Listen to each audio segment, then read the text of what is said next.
Hey everyone, and welcome to RUBIN'S Mind Lab, where we break down the latest research into what it really means.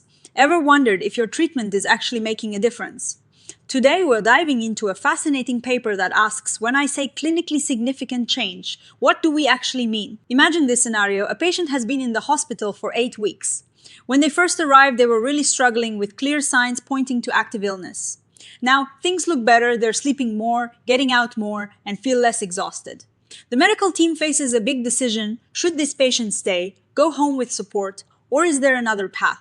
And the question comes up, has this patient's condition changed in a way that truly matters, a clinically significant way? This paper from Christoph Lindner and Steffen Zitzmann dives deep into what clinically significant change really means. It's not just about a number on a chart going up or down. It's about whether that change actually makes a difference in how we understand the patient, how we talk about their condition, and how we care for them. One common way to think about this is looking at where the patient is after treatment. Did they cross a certain line, like falling below a symptom score that indicates they're no longer considered clinically ill? This is like asking, is this person out of the woods yet? The idea here is movement from a place where things aren't working well to a place where they are. But the study points out something important. This change also needs to be reliable, meaning it's not just a random fluctuation. But what if someone improves a lot but isn't fully recovered? Think about someone with a severe illness like cancer or a serious mental health condition.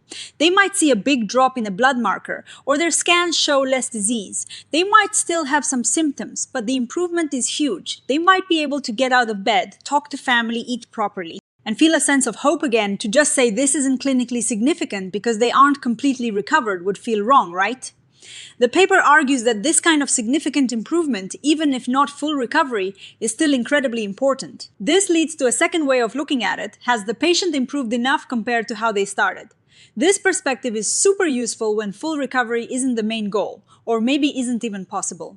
The aim here is meaningful relief. It's about asking, did the treatment help enough to make a real difference in their symptoms, their ability to function, or their risk profile? Even if they're still unwell, a substantial change that matters for their daily life is significant. Then there is a third, even broader definition. This one looks at whether the change seen in tests or measurements aligns with what the patient themselves notices in their daily life. Do their family, friends, or caregivers see a difference? Are they more engaged, need less help, or does their current state suggest a change in their treatment plan? These extra viewpoints, like the patient's own experience and observations from those around them, don't replace the scientific measures, but they help confirm if the change truly matters for how the person lives their life. The paper lays this out neatly in a table. It suggests we can think about clinical significance in 3 main ways: recovery, response, and looking at these additional reference points. The choice of which question to ask depends on the specific situation. Are we asking if the patient has recovered, if the treatment helped? Or do we need to consider the patient's experience and observations from others? In addition to the test scores, the authors also wisely note that these definitions can be used together. Sometimes biological markers might improve, but the patient's functional improvement might lag. This isn't a problem, it just means we need to consider both aspects. So, to wrap up, Lindner and Zitzmann give us a framework for understanding what clinically significant change really means. It's about making a well-supported interpretation of how an individual patient has changed after treatment. The core idea is always the same. Did the patient improve in a way that genuinely matters? This research is really important because it helps us move beyond just looking at raw numbers. It reminds us that healthcare is about people, and significant means significant to their well-being and their ability to live a fuller life.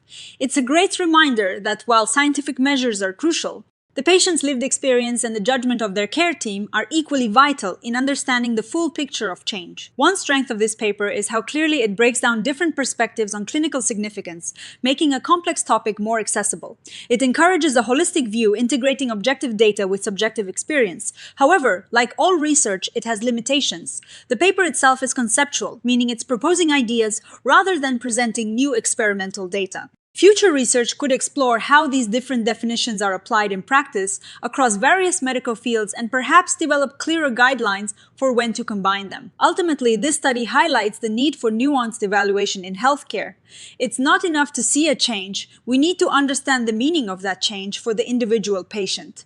It encourages all of us, whether we are patients, clinicians, or researchers, to ask, does this change matter? What are your thoughts on these different ways to define significant change? Let us know in the comments below, and if you found this breakdown helpful, please give this video a thumbs up, subscribe to Rubin's Mind Lab for more science explained simply, and hit that notification bell so you don't miss our next video. Thanks for watching, and we'll see you next time.